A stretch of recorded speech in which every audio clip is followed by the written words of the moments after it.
कहानी है रामपुर गांव की, जहां के मर्द महिलाओं को हमेशा नीचा दिखाने की कोशिश में रहते। अरे अभी तक खाना नहीं आया क्या? मुझे एक और शादी करने की जरूरत है। नहीं जी नहीं, ऐसा मत करना, वरना मैं कहाँ जाऊंगी। खाना लेकर मैं अभी आई जी। गांव की पंचायत में भी फैसले हमेशा औरतों के खिलाफ ही रहते। मैं जो फैसला सुनाता हूँ वो भगवान की आज्ञा होती है। इस लड़के ने अपने मन से शादी करके अच्छा नहीं किया। लड़के को घर भेज दो और इसकी शादी इसकी जाति की किसी लड़के से करवा दो। लेकिन ये लड़की, इसे तो गांव के बाहर निकाल दो। नहीं नहीं जमींदार साहब, ये क्या बोल रहे हैं? ऐसा नहीं हो सकता। मेरी बेटी मासूम है, इसे अच्छे बुरे की समझ नहीं है। अरे कहाँ जाएगी ये बेचारी? कहाँ जाएगी? इतनी चिंता है तो पूरे परिवार का गांव निकाला कर देते हैं। बेचारे पूरे बसे बसाए परिवार को गांव छोड़ना पड़ता है। चाहे जो हो, अगर बेटियों को कंट्रोल नहीं कर सकते तो गांव में रहने का कोई मतलब नहीं है। यहाँ औरतों को दब कर रहना होगा। कोई भी अपने हिसाब से कुछ नहीं कर सकता, सब ईश्वर की मर्जी से ही होगा। तभी गांव का एक आदमी दौड़ा दौड़ा आता है। सरपंच साहब, जमींदार साहब, वो कालिया है ना, उसकी बेटी पढ़ने के लिए शहर जा रही है। अच्छा, ये कब हो गया? और कालिया की हिम्मत कैसे हो गई ऐसा करने की? लेकर आओ उसे और उसकी बेटी को।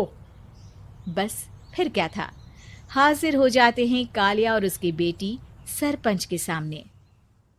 अरे कालिया, ये क्या सुनने में आ रहा है? बेटी को इंजीनियर बना रहा है तू?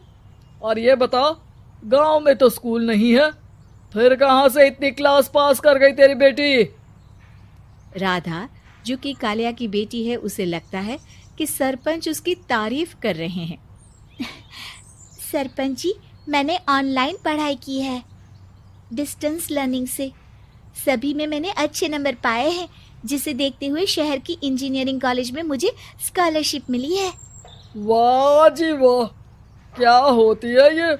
पहले तो ये बताओ, फिर आगे की बात करते हैं। पूरा गांव राधा की बात सुन रहा था और राधा बोलती जा रही थी। तो ऐसे मैं फ्री में एक अच्छी शिक्षा लेकर गांव में जो कुछ परेशानियां हैं, जैसे बिजली, पानी और इंटरनेट जैसी समस्याओं के लिए काम करूंगी। मैं गांव को शहर से जोड़ने के लिए पुल का निर्माण करवाने का प्रस्ताव रखूंगी। मुझे पूरी उम्मीद है कि जल्द ही हमारा गांव भी तरक्की की राह पर चल पड़ेगा। राधा की बात सुनकर सारे गांव वाले ताली बजाने लगते हैं। सरपंच को समझ नहीं आता कि वो क्या करे।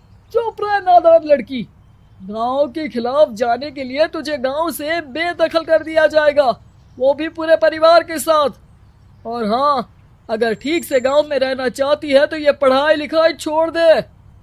हम तेरे लिए गांव का कोई होनहार लड़का देखेंगे। तभी गांव का एक आदमी बोल पड़ता है।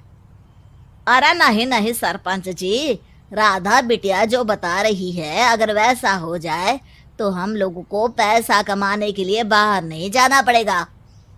हाँ जी, और ना ही कोसों दूर पानी के लिए भटकना पड़ेगा।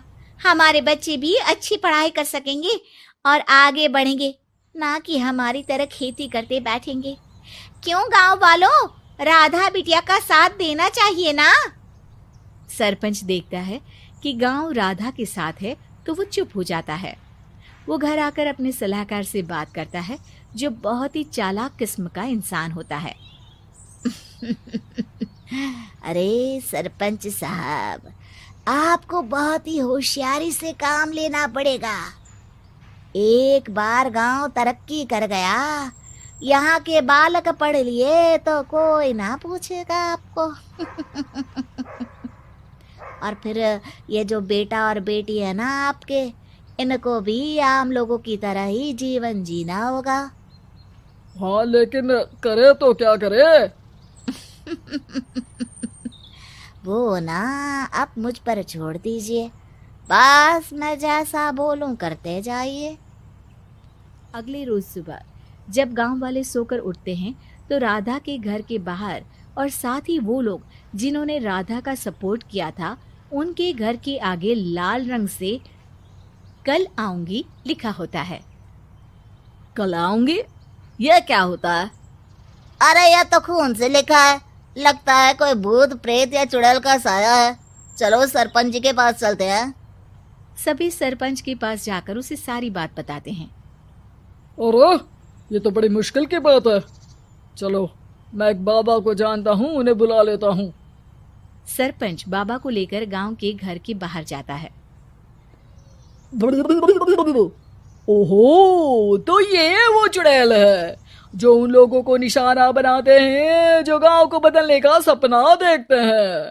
वो गांव को ऐसे ही संपन्न देखना चाहती है, वो नहीं चाहती कि कोई बाहरी यहाँ का कायाकल्प करे। क्या तुम लोगों में से किसी ने गांव को बदलने की सोच रखी है? तभी राधा की माँ रोते रोते आती है। मेरी राधा घर से गायब हो गई है। अरे कोई तो बचाओ, मेरी बच्ची कहाँ गई?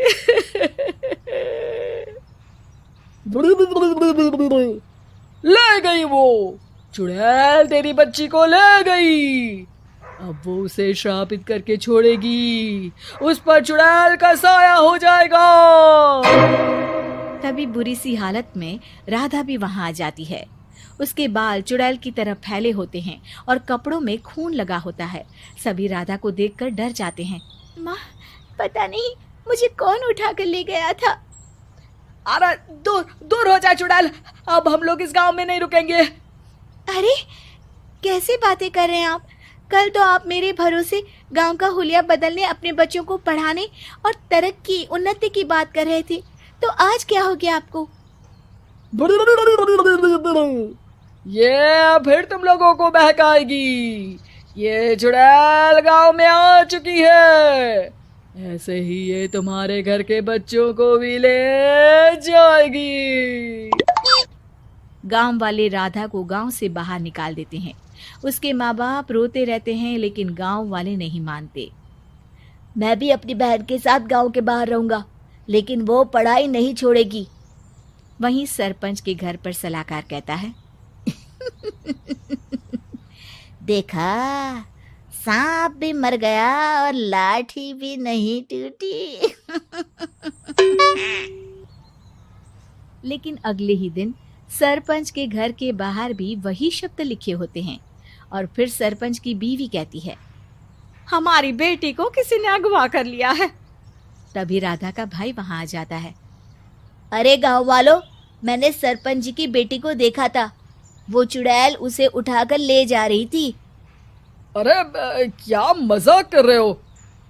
नहीं नहीं सरपंच जी, आप नहीं जानते। वो चुड़ैल अब आपकी बेटी में आ जाएगी, जैसे राधा के अंदर आ गई थी।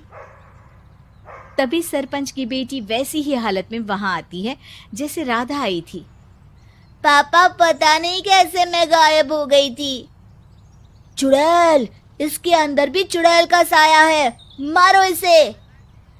अरे नहीं नहीं, इसे भी राधा के पास गांव के बाहर ही भेज दो। अरे चुप रहो, मेरी बेटी कहीं नहीं जाएगी और चुड़ैल वुड़ैल कुछ नहीं होता है। अरे कैसे बात कर रहे हो सरपंच जी? आप तो बोल रहे थे कि आपका फैसला भगवान का ज्ञान होता है, तो अपने पर बात आई तो अब आप ऐसे बोल रहे हैं। अरे ना ना ना, आपको अपनी बेटी को त्यागना ही होगा। अरे बुलाओ बाबा को।